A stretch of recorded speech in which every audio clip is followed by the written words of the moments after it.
Salut les tarophiles et bienvenue sur cette nouvelle vidéo. Nous enchaînons notre étude comparative Rider Marseille avec cette fois-ci la carte du soleil, l'arcane 19, qui est une carte qui a grandement changé entre les deux versions. Tantôt c'est Castor et Pollux et tantôt on se retrouve à Mon Petit Poney au pays des arcs-en-ciel. Voilà, donc des choses un peu changeantes. On va essayer de voir un petit peu ce que ça donne. Alors, dans la version du tarot de Marseille, on retrouve notre énorme soleil avec des couleurs parfaitement ridicules dans le Grimaud, dans le Paul Marteau. Il s'est un peu éclaté à faire n'importe quoi avec les couleurs. Bon, enfin bon. Voilà, ça, c'est les effets des drogues à outrance, je pense que voilà, ça n'est pas discutable.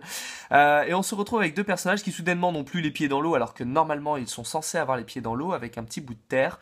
Et nous trouvons donc deux personnages qui se ressemblent énormément et font un peu office de jumeaux. Voilà, ils ont un peu l'air de jumeaux.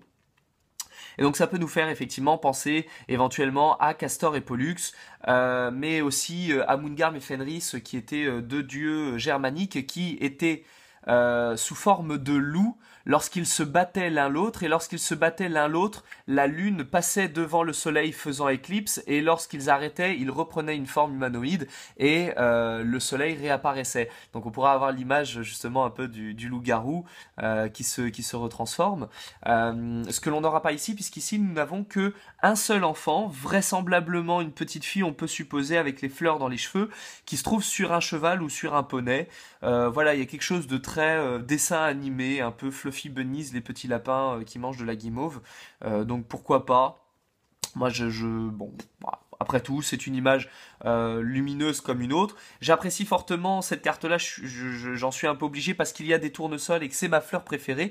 Je passe le message de manière subliminale. Si d'aventure vous souhaiteriez m'en offrir, je suis preneur. Alors, seulement en pot, parce que je n'aime pas les fleurs mortes. Je ne suis pas pour les fleurs coupées. Mais des fleurs en pot, je prends. Donc, si vous avez des tournesols, c'est pour moi. Euh, le message est fait. Et j'aime beaucoup le tournesol parce que symboliquement, c'est l'idée de se tourner vers ce qui est bon pour nous. Et ça, moi, je trouve ça extrêmement sympa. J'aime beaucoup ce sens positif. Alors le cheval, on sait pas trop. Le cheval blanc, c'est sauveur, c'est intéressant. Il y a un côté christique avec le cheval dans la mythologie chrétienne. Voilà, donc ça peut être intéressant, ça peut être pas mal. Encore une fois, ça reste assez discutable, mais bon, ça représente une image en tout cas innocente. Voilà, l'enfance, l'enfance ensoleillée au soleil. Donc c'est pas inintéressant. L'avantage, c'est que là, on pourra avoir l'idée de faire de l'équitation. Éventuellement, le fait d'avoir un sport équestre ou le fait d'aller partir en balade, d'aller dans un jardin par exemple, ça peut être sympa. Alors qu'ici, on aura l'idée de se retrouver avec un ami ou d'aller simplement à la plage, à la mer ou à la piscine, de partir en vacances d'été. Donc ça, c'est pas mal non plus en réalité. On constatera également l'envie complètement farfelue de Grimaud d'inverser les gouttes tombant du ciel, alors que les gouttes sont censées monter exactement comme la condensation en été. Voilà, je pense qu'il a eu la lubie de les faire descendre, qu'à cela ne tienne. Ce que moi je trouve intéressant aussi là-dedans, c'est un petit peu l'imagerie justement alors si vous connaissez l'histoire, Romulus et Rémus. Romulus et Rémus qui ont été les premiers enfin en tout cas pour Romulus en l'occurrence, à bâtir les premiers murs de Rome. Voilà, une ville extrêmement ensoleillée, émergente, la représentation même de l'âge d'or de notre Europe naissante, qu'on disait avoir été allaité par une louve. En réalité, c'est purement symbolique, hein, l'idée de la louve. La louve, en latin, lupa, ça veut dire la louve, mais ça veut dire aussi la prostituée. La prostituée, on les appelait les louves. D'ailleurs, ça vient de là, la fête des loupanards. Et la louve, en fait, est un symbole extrêmement ancien qu'on retrouve particulièrement en Égypte. Pas sous la forme de louve, mais sous la forme de prostituées, où on les appelait les prostituées célestes. Et les prostituées célestes étaient celles qui allaitaient l'enfant. Et on retrouve ça particulièrement avec Horus. Horus qui a vu sa résurrection. Horus, un dieu de la guerre, mais représentatif également du soleil, un dieu solaire. Qui a vu sa renaissance grâce à l'action conjuguée des 4 prostituées célestes, et qui aura du coup été allaitée et nourrie par ces 4 prostituées-là. Donc en gros, Romulus et Rémus n'ont pas été allaités par une louve, ils ont été certainement récupérés par une femme qui les a pris comme nourrices et qui les a allaités. Et ça, du coup, on va pas le retrouver à cet endroit-là, malheureusement. On n'aura pas l'idée de gémellité, on n'aura pas l'idée d'association, on n'aura pas l'idée de binôme, de couple, de travail à deux, de construction commune.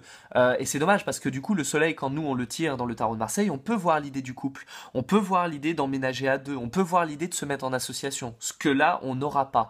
On aura ici l'idée de brillance, de rayonnement, de solaire, de nature, de jeunesse, de quelque chose d'infantile, d'immature.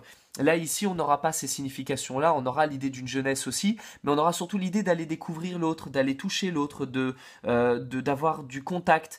Donc, on peut avoir aussi des soins énergétiques, par exemple, ou physiques, faire du massage, par exemple. On peut avoir de la puériculture, le fait de garder des enfants, le fait de tenir un centre de vacances. Tout des choses qu'on n'aura pas ici. Donc voilà, on voit encore une fois le gap un peu entre les deux. Donc là, c'est dommage parce que en plus de ça, par exemple, on peut faire un, un comparatif avec le diable. Le diable avec sa lumière artificielle, là on retrouve une lumière naturelle. Là, les deux sont attachés, les deux sont libérés, les deux sont un peu animaux, les deux sont humains. Même si on a un petit ersatz de queue ici au niveau du postérieur, ça reste quand même intéressant de voir la différence entre les deux avec le résidu éventuellement de collier au niveau du cou. Pourquoi pas? Donc on pourrait dire par exemple on a une libération, si on tire dans ce sens-là on voit une libération, dans cet autre sens on voit au contraire un aliénement, alors que ça on n'aura pas avec le rider. Donc voilà pour la carte du soleil, je vous donne rendez-vous pour une prochaine.